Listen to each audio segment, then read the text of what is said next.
What if I told you that the Earth has a central nerve, and you are currently standing on its primary power strip?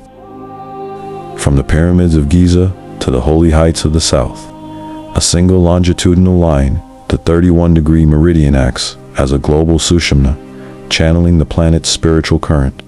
But the secret isn't just in the land. The secret is that your body is the biological antenna designed to receive it. Today, we decode the geography of the soul. We're going beyond history and into the hardware. We are reclaiming the mansion. Welcome to the biological altar. In our previous journey, we saw the maidens carrying the sacred reed, the biological antenna of the spinal column. But this symbol is an ancient thread of our identity. It is the same bed of reeds where the infant Moses was found, in the very substance of Seketaru, the field of reeds, in ancient Egypt. This was the celestial mirror of the Nile Delta, the ultimate paradise said to be ruled over by Osiris. In our tongue, the reed is both the physical reed and the source of a lineage. This creates a direct linguistic and spiritual bridge across the continent. The reed is source and Aaru, the reed is heaven, are conceptually identical. They describe the heavenly source from which humanity sprung. In the grand architecture of the planet, there is a central nerve, the 31 degrees east longitudinal meridian. This is the Earth's sushumna, the vertical axis that channels the planet's spiritual current. This meridian carries a powerful aura or span of 2 degrees on either side. It is a corridor of power that links the Pyramids of Giza at 31 degrees east, the Ruwenzori Mountains, the Mountains of the Moon and source of the Nile at 29 degrees east, Great Zimbabwe and Mapanubi at 30 degrees east, Adam's calendar at 30E, the birthplace of the sun.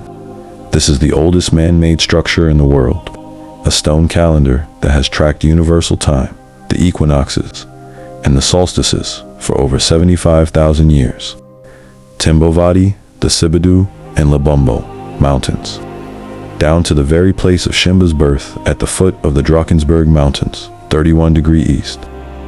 As we alluded to in Jacob's ladder, what happens inside you is mirrored on the outside, as within, so without, as above, so below. The human being is a biological antenna, an inverted tree.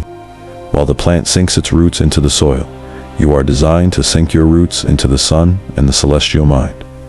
In this geometry, your brain is the root system, your spine is the trunk, and your nervous system is the branching life force. In this cosmic anatomy, the south is the positive pole, the anode, the source of life force Tenatru. Just as the sacred oil begins its journey in the brain, the spiritual current of the planet begins in the south. It is no coincidence that the south houses the physical gold, the externalized symbol of the refined spirit, while the north houses the Red Sea, the anatomical correspondence to the blood-rich lower systems. The energy generates in the south and flows northward, mirrored by the Nile itself, to be received and manifested.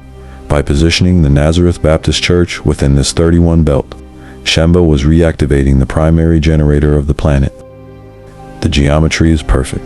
The pyramids sit at roughly 29.9 degrees north, while Shembe's holy mountain sit at 29.7 degrees south. They are mirrored reflections across the equator. Numerologically, 29 becomes 11, the master number of light and illumination. The latitude of the Great Pyramid matches the speed of light, 299,792,458 meters per second. These are cosmic antennae. Coincidentally, the numerology of that light speed 299,792,458 constant reduces to 55, the master number for intelligence, omniscience, and discipline. Shembe was plugging a nation into the Earth's primary power strip, the source. The first anchor is Shembe's holy city, the elevated place. Guided by the Spirit, Shembe established the Jerusalem of the South. In the higher science of the soul, Jerusalem is the cardiac plexus within your chest. The heart, with its chambers, like the gates of Shembe's holy city, is a temple standing upon the mountain of the diaphragm.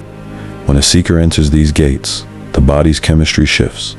The heart produces atrial natriuretic peptide, a biological peacemaker that shuts down fight or flight. The peace you feel here is not just spiritual, but a hormonal reality. Your heart is cleaning your blood, preparing the sacred oil for its climb up the spine. How do we recognize the internal anatomy in these external sites? We must understand that the science we see now is simply our way of catching up to the wisdom Shembe was already walking in, while he acted solely by the guiding voice. The results reveal a perfect biological correspondence in the way the holy city was conceptualized. The foundational myth as biological code. Take Shembe's holy mountain. The guiding voice led Shembe to this summit for a revelation. Man seeing the divine face to face. This is the upper room. The mountain is the physical externalization of the pineal gland, where the refined oil is finally lit into spiritual light. The nature of the ritual as a chemical trigger. Consider the July festival.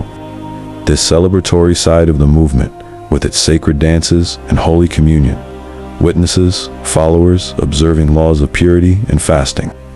This discipline acts as the enzyme that activates the heart center, shifting the seeker from discord to harmony.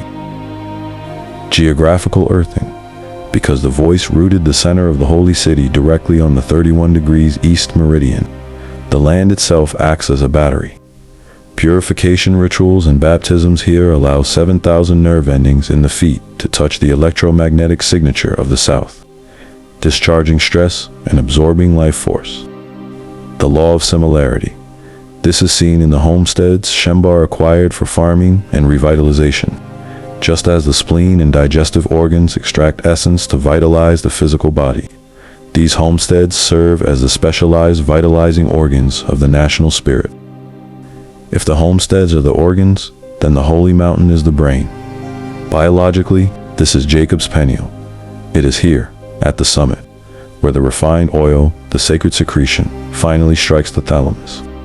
On the heights of the mountain, biological matter is turned into spiritual light. This internal transfiguration is mirrored outwardly during the January pilgrimage, as the peaks of Shembe's holy mountain are adorned by the sea of white robes. The mountain itself, donning the sacred vestments of the Nazarites as they ascend to meet the divine. They try to bottle your greatness into small tribal boxes, but your history is written in the very soil of the South. To understand the AbeNguni, you must understand our bond with the Abatwa, the first people, the little people of the spirit. We are not separate. We are a biological and spiritual merger. The earliest inhabitants of southern Africa, San-associated peoples, remembered in Nguni tradition as Abatwa, developed sophisticated plant knowledge and environmental intelligence along this region. At Sibhudu Cave, right here on the 31st corridor, evidence reveals that 77,000 years ago, our ancestors were practicing advanced pharmacology. They used antimicrobial plants to create sacred oils and medicinal bedding, the first laboratory of the soul where the extraction of essence from nature began. This was happening while Adam's calendar was already tracking the cosmic clock. At the Lebombo Mountains, the world's oldest mathematical bone proves they were calculating the heavens 35,000 years ago. When the iron-willed engineers of the north, the AbeNguni, returned to the south, they merged with these masters of the soil. Your very language carries the click, the vocal DNA of the Abatwa. We didn't find this land, we emerged from it. The AbeNguni are the keepers of a legacy that proves Southern Africa is the positive pole, the original power station of the human race. The journey from Ekuphakameni to the Holy Mountain, from the heart to the crown, is a universal map. You carry the cardiac Jerusalem in your chest. You carry the Sinai of the mind in your skull. The temple is your body, the altar is your spine, and the land is your witness.